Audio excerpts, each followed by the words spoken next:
Howdy, howdy. Welcome on in to the pre-show before Sunlight the pre-show. is blaring through. It looks like your elbows are on fire.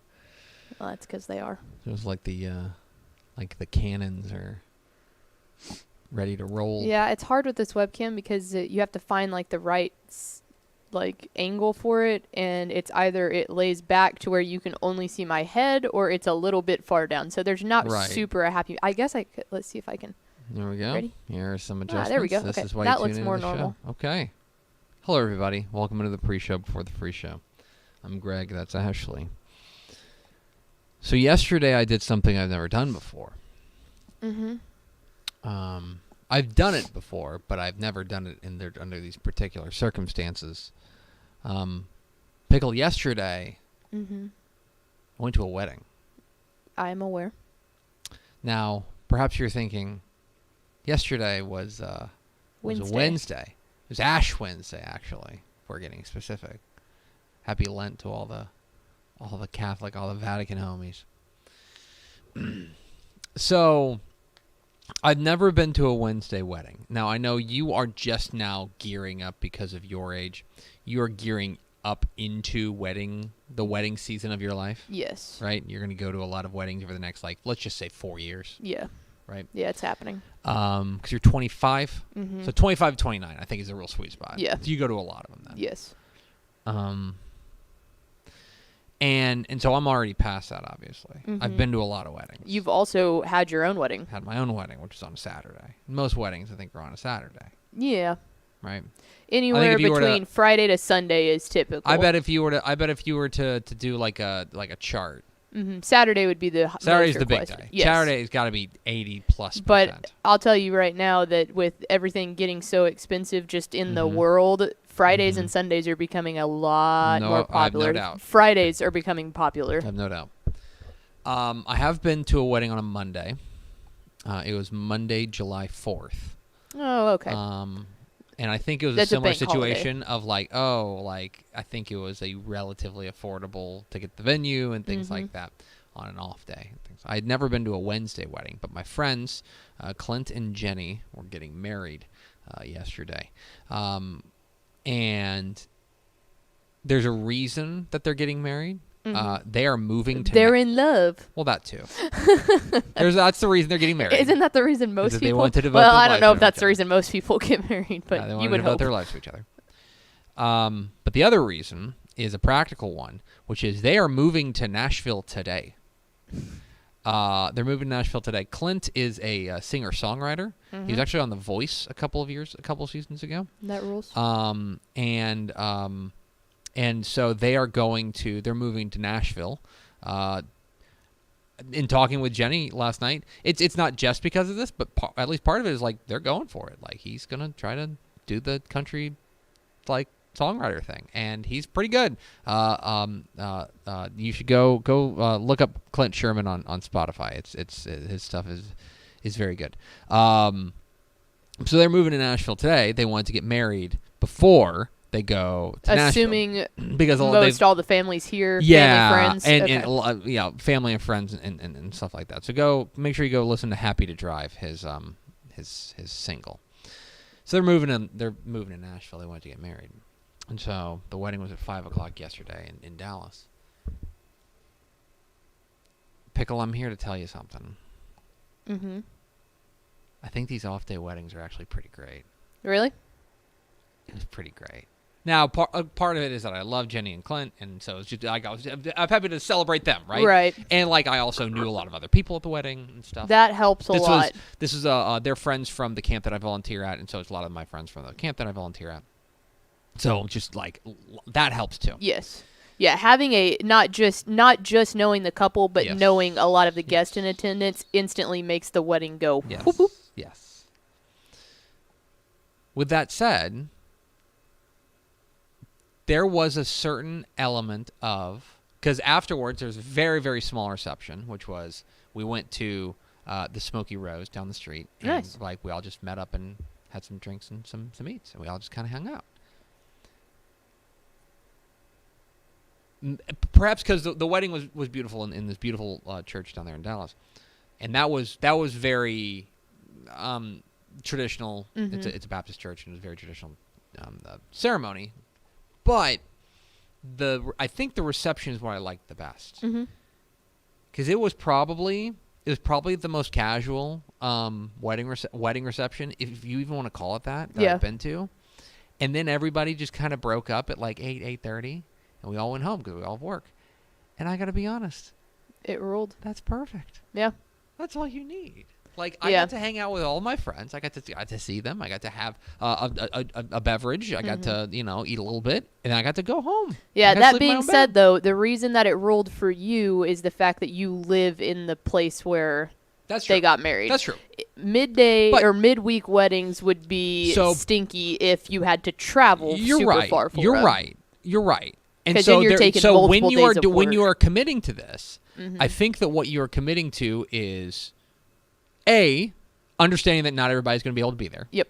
And B, even just being like, hey, I know you're not going to be able to make it, and I don't want to burden you, so I'm probably just not going to invite you. Yep. Or something like that. Well, and I feel like that's why maybe that's the stay-at-home version of a destination wedding, because I feel like destination weddings are the same thing. Like, you do that knowing for a fact that most people aren't going to be able to go. Yeah. Or they don't want to go, or there's a bajillion reasons. That's like a really good way of saying, hey, wish you could come, but we're doing it in Mexico, I guess this is a key component to this. I got invited to this. I think, not me. I wasn't like a late ad.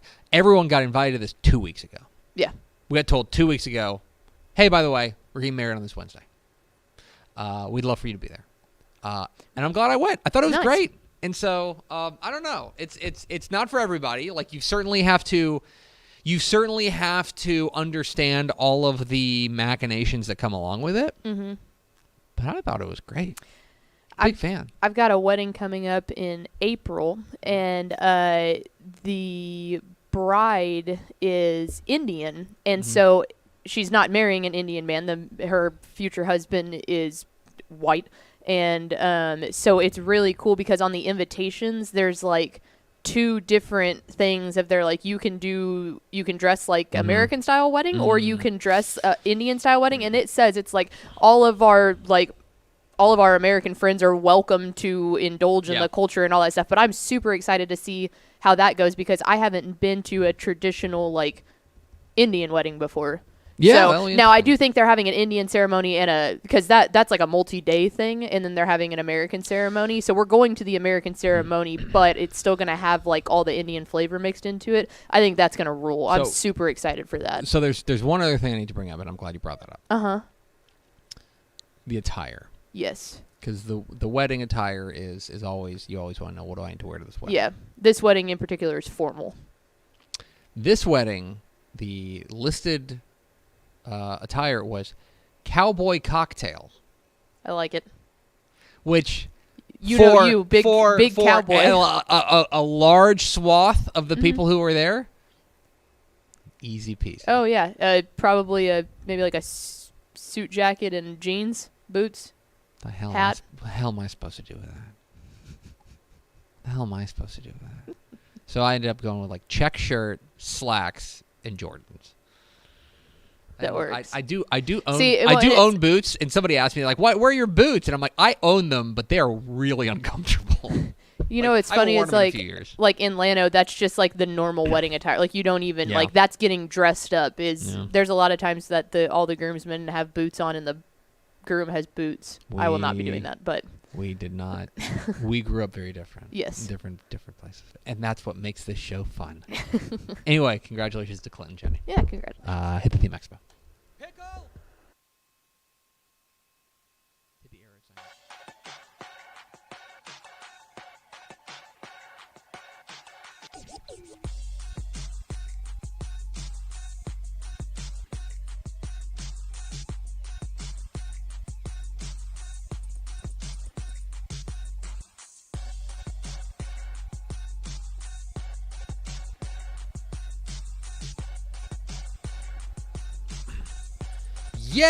Yes, yo!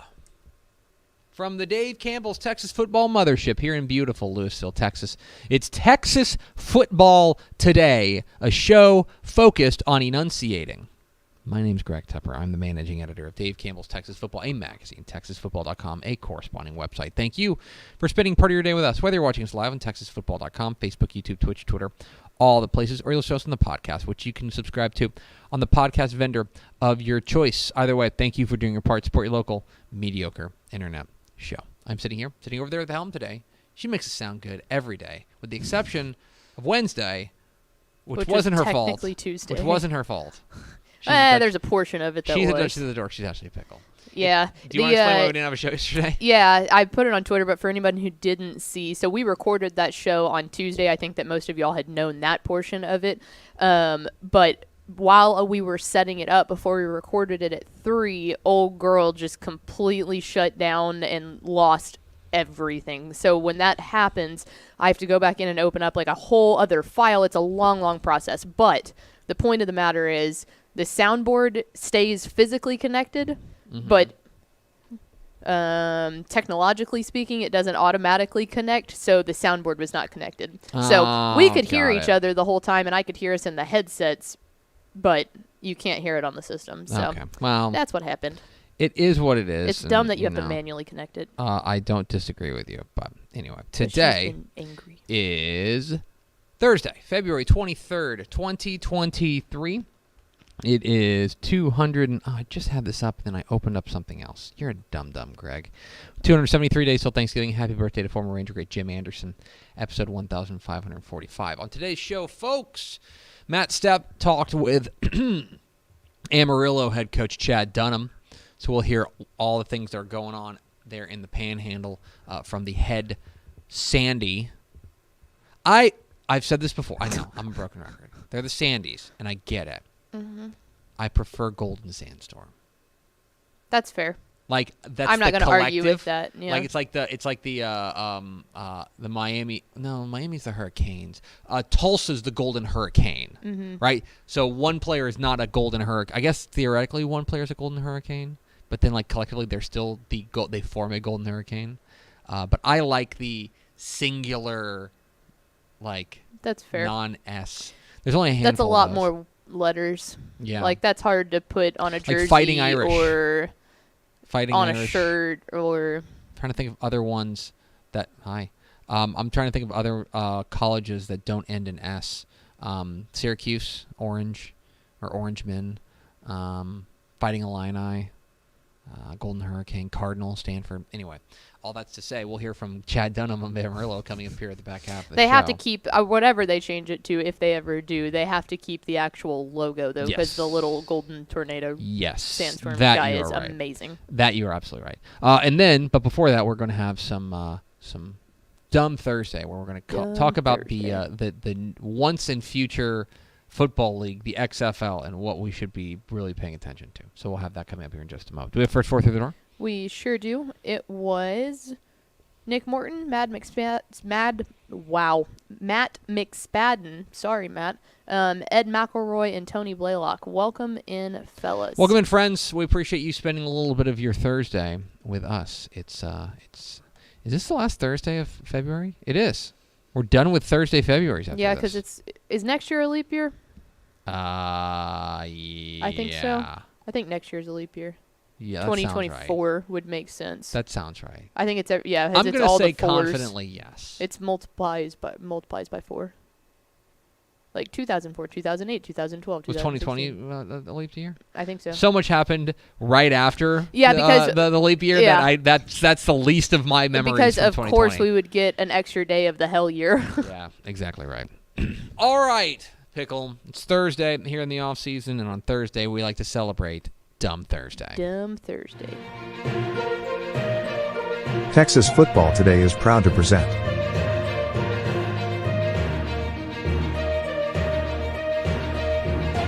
Dumb Thursday. It's Dumb Thursday here on Texas Football Today. And what we're going to talk about is the XFL. Did you watch any of the XFL last week? No. Okay. I was working. Even though there are three Texas teams. I did see that San Antonio had about 22,000 fans, which over doubled every other XFL fan base of the entire nation. Yes. San Antonio, Houston, and Arlington all have teams. And so, if that's your thing, if you're looking for, if you just are jonesing for some football, you can watch it. And there's a fair number of guys that you will recognize. For example, I watched, I think it's the Las Vegas quarterback is Luis Perez, our friend from A&M Commerce. So you will see some guys. And then I saw, Quentin Dormady, the former Bernie quarterback, was out there slinging it for one of the teams as well. So if we want to lock in, get a little football in your life, XFL, you can do worse than that. Mm-hmm. I think it's also a good way to go see a football game live in person. That if you have kids or and you can't afford to go to a Cowboys game or a Texans game. I would imagine. I think anybody can afford to go to a Texans game. I think tickets are like $1, but that's besides the point. I think they pay you to go to. Yeah, that's the one random case. Yeah, I mean, there is a cost. But I want to talk about the XFL and what they're doing differently. So I'm old enough to remember XFL 1. Oh, my. Back in 2001, I want to say, 2001, which was a pretty calamitous disaster. And there's a great documentary that ESPN put together about it called This Was the XFL that kind of talk a lot like, they talked to all the people involved. It was a Vince McMahon joint, and it was really like, not to get too far into it, professional wrestling was super hot then, super hot. And so they tried to like mesh professional wrestling and football, and like it just didn't work. Yeah, I don't feel like over-the-top promotional type stuff like wrestling would work well with a football community. It was like, and because I just think, for me, this is me, I think wrestling fans don't want football in their wrestling, and football fans don't want wrestling in their football. It's like, well, just keep them separated. They're both great. Like, we can just do them differently. We can enjoy them separately. So they brought it back in 2020, and it seemed like it was going okay in 2020 until COVID happened, and it just killed the league. Right. Like, they got, I want to say 3 or 4 games in, and then everything shut down. And it was really successful those first couple of games. It was there was pretty a lot successful. of buzz. It was, I think and part of it I think was certainly that like everyone was expecting it to just faceplant again. Yeah. And so the expectations were really low. And so when it was pretty good, I think they were like, oh, hey, look at this. Mm-hmm. They also went in with a massive budget. Like, that helped, too. They had a ton of money, and then basically when they stopped playing games, like, they went bankrupt. Mm-hmm. So if you didn't know, The Rock, to bring it full circle to wrestling again. I love him. Dwayne Johnson is a co-owner of the XFL. Mm-hmm. Who's the lady? The lady's the other I've seen her owner. a lot. I can't remember I will what look her that name up. is. But they are doing one of the things that I think is interesting. So needless to say, Patrick Mahomes is not playing in the XFL. What? Right? And so if there's 52-man rosters across the NFL, and there's 32 teams, right? And this is not counting practice squad guys who are known that. That means that at best, you are not going to get the top 1,664 football players, professional football players, right? That's a lot. Right? So we're talking. Let's be real about the quality of player. Mm-hmm. This is, in my opinion, I'm not trying to be rude. It's pretty clearly just second tier football. Yeah. You know what I mean? Second tier professional football, just because the best players are playing in the NFL. But that doesn't mean it's not fun. And I think that one of the things that they've done well is that they've said, we are going to use the XFL as a way to try things. Yeah. We're going to try to be different. We're going to try to innovate. And I think the NFL and college football, and maybe high school football, would be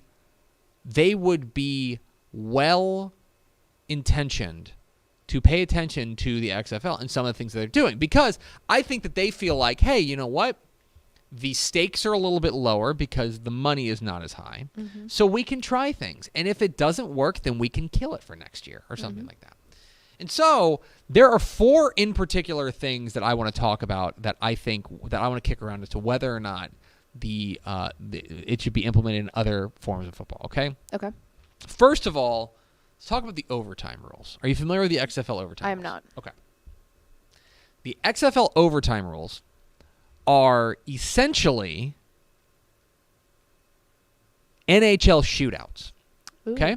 So what it is that you get 3 2-point conversion attempts at the 5-yard line. Mm-hmm. 5-yard line. You get 3 2-point conversion attempts alternating back and forth. Just like if you've ever seen an NHL shootout, you've got 3 shooters, and then at the end of the 3 shooters, whoever has the most goals wins the shootout and wins the game. Same thing there. You alternate back and forth on 2-point conversions. After that, then it goes, you alternate single possessions. I like that. It's interesting because how long does that usually well, I mean, I guess we don't know. So it's three but like I'm talking like actual time. Like how many That's a good question. How long? Because that's one of those things. It's like we're already talking about shortening college football. I'll say this. I bet it is shorter than the classic college football overtime. Right. Yeah. No, and I would think so, too. I would be interested to know, I don't know how much time in between. I don't know how many times they've used it. How many times have... Yeah. Or how much time... Is there a minute in between each one that you have to be set up and ready to go by the time... My guess is that... 2 minutes. They run the play, right? Mm-hmm. They go and they spot the ball, and then the play clock starts. Yes. 40 seconds for the other teams to get out there and get set for the other ones. That'll be my guess. Yeah, and that'll make it go much quicker. I bet that goes much quicker. But yeah, if they're giving like 2 minutes in between each one, that's going to extend that time out a lot. So really what it does, I think that, essentially what you're doing is you are taking the third overtime of college football, which is just a 2-point conversion, and you're making the whole plane out of it, but you're making it not sudden death. Yes. You're making it, essentially, if you get 2, I imagine if you get 2 out of 3, you probably feel like you're going to win, right?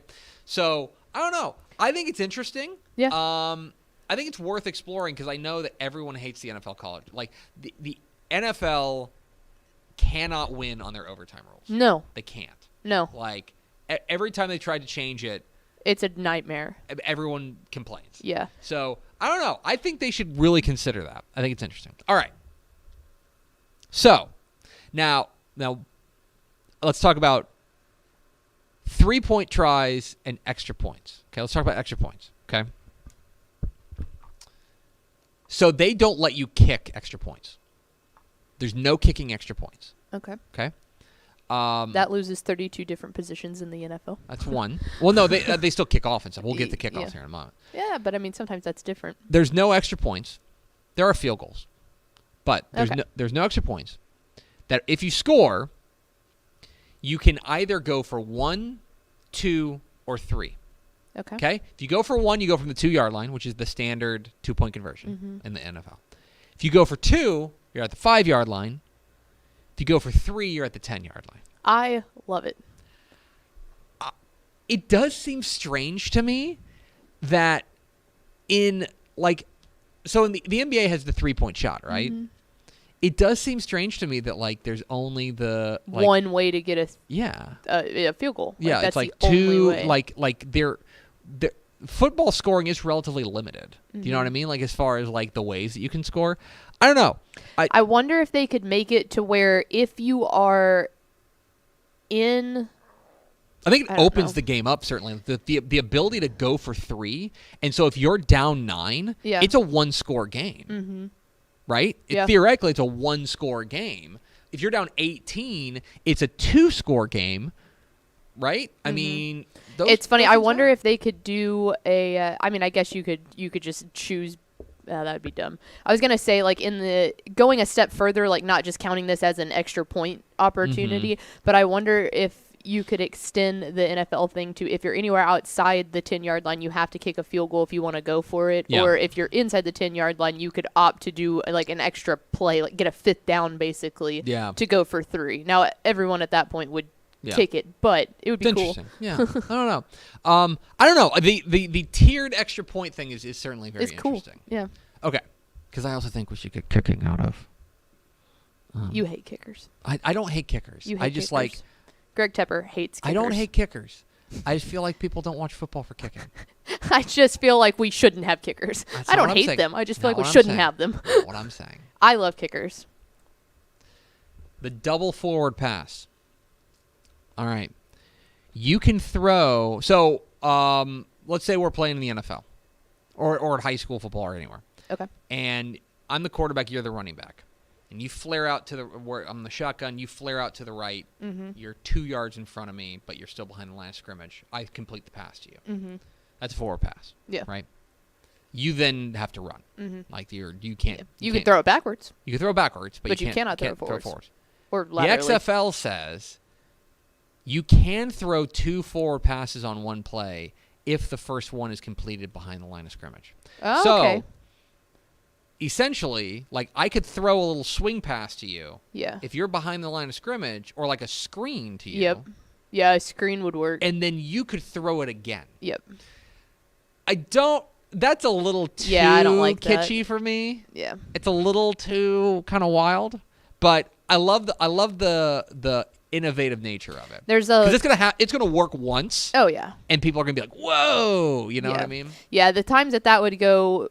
That would be a massive help would be at the end of game scramble play. Yeah. When they're just throwing the ball to everybody. Right. And then other than that, it's like trying to, you know how much pressure that puts on the refs to argue like, oh yeah, no, his left toe was in front. Like that would work for NFL, but it's like we don't have time to see where his toe was every single time in college football. Right. So yeah, I am very interested in seeing how that works out. Okay. There's 2 more I want to talk about. I told you 3. I lied. I mean 4. You said 4. I'm sorry. I told you 4. I want to talk about 5. Ah. Okay. Now this is something that they carried over from 2020, and I'm going to try to pop it on the screen here. Okay. Wow. I want to talk about the Irish countryside. I know. I want to talk about kickoffs. Okay. Okay. I want to talk about the kickoffs because I think we all agree. Let's see. I'm going to pause that. I think we all like the NFL is trying to make kickoffs safer because they're relatively dangerous. Okay. They're trying to make kickoffs safer. But the way they've done that is basically by making it so that you kick off at the 35 I think it is. And so it's I mean the touchback has got to be astronomical. The number of touchbacks. Basically they want to limit the amount of returns. The XFL wants to maximize the amount of returns but they want to make it safer. So here's what's happening, okay? He's kicking off from the 30.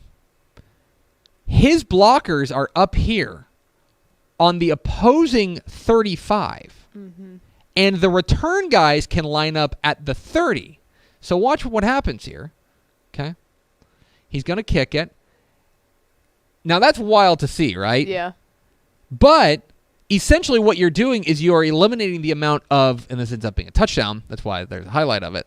But you're giving them a chance to return it, but you are limiting the amount of high velocity. Yeah, because collisions. They couldn't. Both of the lines couldn't go. No, you're only 5 yards apart until he caught it. And then whenever correct? he catches it, then you can go. So right? I guess it's still. I mean, as a lot of people are going to say, okay, well, if the punt returner fumbles the ball, that takes the advantage away from the defense. Basically, you're guaranteeing more often than not that they're going to actually catch the ball. They're going to they're going to catch it on the kickoff because that's a kickoff, not a punt. It's a guaranteed possession that I think that's what people would have an issue with. I mean, they can still fumble it. They can fumble it, but yeah, I mean? It's like so every once in a blue moon that could happen. But I love that. Yeah. I love that because the returns are exciting. I think they've identified that people like when there's returns, but they can be dangerous. Yeah.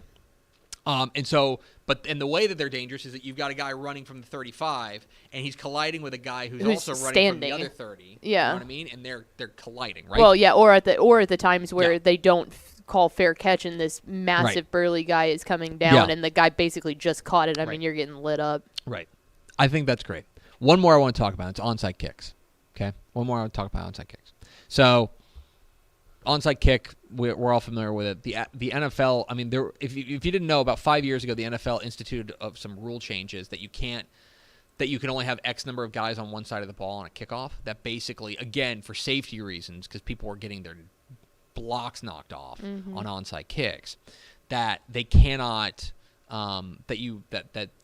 and it's essentially made so that the onside kick the recovery rates have fallen precipitously. Yeah. So in the fourth quarter only in the XFL, you can try to convert a 4th and 15. And if you convert a 4th and 15, you get the ball. All right. It can be make it, take it, basically. So is that I guess, okay, they instantly go wherever your last down was? So the onside kicks, you will, let's see. They will so the success rate of the onside kick is only 12 to 13%, right? So you try it from your own 25-yard line, okay? Try it from your own 25-yard line. If you do not get it, then sorry about you. They get the ball at the 25. Okay. Right? So it's a big risk, but if you get it, then you get the ball at the 40. Right? And you maintain possession. Okay. Right? That I think is so it doesn't matter where you are on the field. No. They place you there and say you just have to get 15 yards. You get it from the 25, and you can maintain possession there. Okay. Here's an interesting rule. Here's an interesting little thought about this, because this is another carryover from the XFL 2020. This actually went in front of the NFL board owners for a vote. This idea, the idea of instead of an onside kick, you can try to convert a 4th and 15. And if you do it, then you get the ball, and if not, then they get the ball at the 25. Yeah. But it didn't get enough votes, so. It's the NFL is paying attention to these things, and I think they should. I think it is. Football's great. We can always make it better, and I appreciate people who are trying to innovate. Yeah, well, and that's the other thing. Like for the NFL, they should just be overjoyed about this because they don't have to go out on a whim saying, "No, we really think this is gonna work," and then it's clear that it doesn't, or it's like, "No, we're too scared to try that. We're not going to do it." And then it could have been the greatest idea of all time. I'm sure there are business reasons why they don't do this. No, yeah. I'm sure there are. But I'm of the belief that the NFL really does need like a farm system. Mm-hmm. It really does need like a G League, essentially. And this can be the G League. And same thing in the minor leagues in baseball. They've tried robot umps. Mm-hmm. They've tried all the different things. They test them out there before bringing them to Major League Baseball. Mm-hmm. For example, to get into baseball for a moment, one thing you may notice this year is that the bases are going to be slightly bigger this year. They're going to be slightly bigger, about 3 inches bigger, I think on each side. That has been tried in the minor leagues. The pitch clock, which is now in Major League Baseball, was tried in the minor leagues. I think the NFL would be smart to consider what the XFL is doing, and I'm not saying make them an official, feeder league, but there's a lot of value in having something like that. Well, I also just think from a marketing perspective a lot, but that's a really good way to grow fans. Yes. Exceptionally fans good of football. Way. Yeah, because at that point, you're either going to follow a couple of the players that do end up making it into the big leagues, or you're going to expose young kids to how fun it is to go to games and have all of that marketing side of stuff. I think it's a great idea. Okay. So there you go. There is your look at Dumb Thursday, what other leagues can learn from the XFL. We're Texas Football Today. We're here every weekday at noon on TexasFootball.com, talking football in the Lone Star State. You can follow us on Twitter at DCTF, like us on Facebook, Facebook.com/Dave Campbell's. Follow us on Instagram, Instagram.com/Dave Campbell's. And, of course, see us at TexasFootball.com, TexasFootball.com, where you can become a Dave Campbell's Texas Football subscriber at TexasFootball.com/subscribe. A lot of good stuff up there on TexasFootball.com for subscribers, including the latest episode of Tep and Step, so make sure you check that out. Now, a word from our friends at VCR Now. Born and bred in Texas hits a little different, as it should. Texans love doing business with fellow Texans. VCR Now takes its Texas roots as seriously as its many partnerships with schools and universities around the state. It's also why we're so proud to promote our brand in the pages of the Texas Bible, Dave Campbell's Texas Football, and on the airwaves of Texas Football Today. Driven by producing quality broadcast video, state-of-the-art audio, and LED video scoreboards at affordable prices, VCR Now makes sure to listen to your needs in its athletic department before recommending the next best steps. Building great products is our business, and it's our focus on building meaningful, long-term partnerships with our clients that sets us apart. From our 24/7, 365-day help desk, the training lab in our hometown of Red Oak, or our sports marketing business plan that puts money back in the hands of our athletic departments we support, VCR Now is built to last.